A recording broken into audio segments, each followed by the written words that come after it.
Taylor Elwood with Magical Experiments, and today we're going to talk about practical pop culture magic.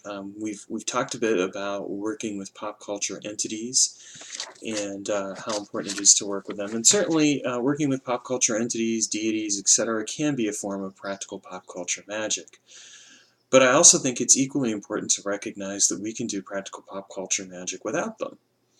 In my book, Pop Culture Magic, I talk about that a fair amount, and of course I'm writing about it as well in Pop Culture Magic 2.0.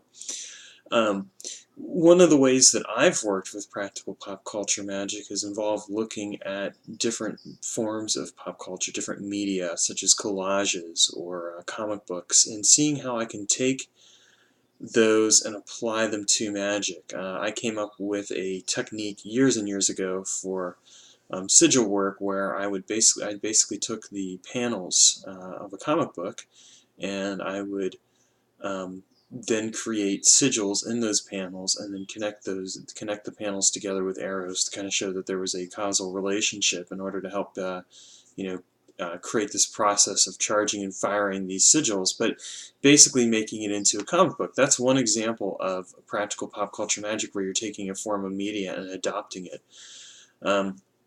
Another example is collages, and of course you see this in the business world where people will create, vision boards or things to those effects, where they cut out images of words, or they cut out words, they cut out images, and they put them together to create their own messages and use that as a form of visioning for themselves for the future, and it can actually be a very potent form of magic. I've actually used it to bring 3 different people into my life at different times, and so it's certainly something that can work. And that's just one example of practical pop culture magic. I think that writing fan fiction is another example of, or can be another example of practical pop culture magic, because the fan fiction can become a hyper sigil that you're using to interact with the characters, but it can also be a way for you to manifest specific desired possibilities into your reality, using writing as a means of mediating the possibility into reality. The notion that writing is really a form of reality in and of itself, and that by writing it you're making it real and inviting it into your life. So that's another example of practical pop culture magic. And then of course we get into deriving actual techniques from different forms of pop culture. So for example, Harry Potter is a great example of that. You have Harry Potter with the wands, and they're flicking the wands this way and that, and they're saying terms in Latin in order to make things occur.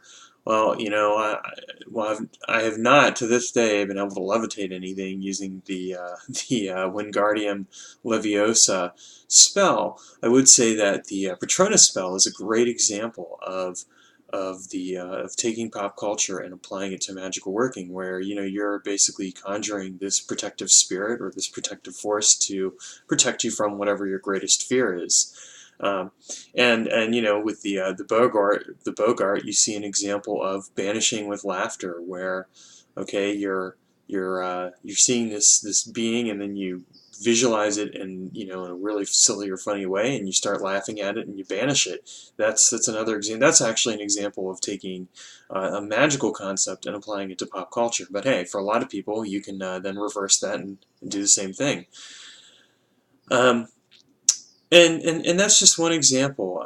Certainly we can look at things such as the Doctor Who's sonic screwdriver, or any or like the phasers from Star Trek, or anything along those lines, as possible tools that we can use in pop culture magic workings, as ways to direct and funnel our energy into manifesting specific things. And we can also just look at a variety of different shows and see what people are doing there. While some of it may be very fantastical and replete with special effects, that doesn't mean we can't take the concept of it and work with it.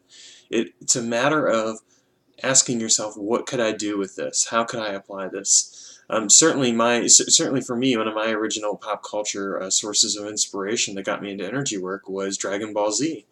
I watched it and I saw these guys doing fantastical things via energy work, and I thought, wow, I want to be able to do that. And that's what got me into energy work. And while I, can't necessarily fly in the air. There's certainly some aspects of it, like supercharging your energy, which is kind of like being a Super Saiyan, supercharging your energy via internal energy techniques that can work.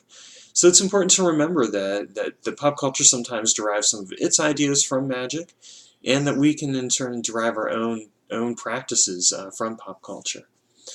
Thanks for watching, and if you enjoyed this video, please subscribe.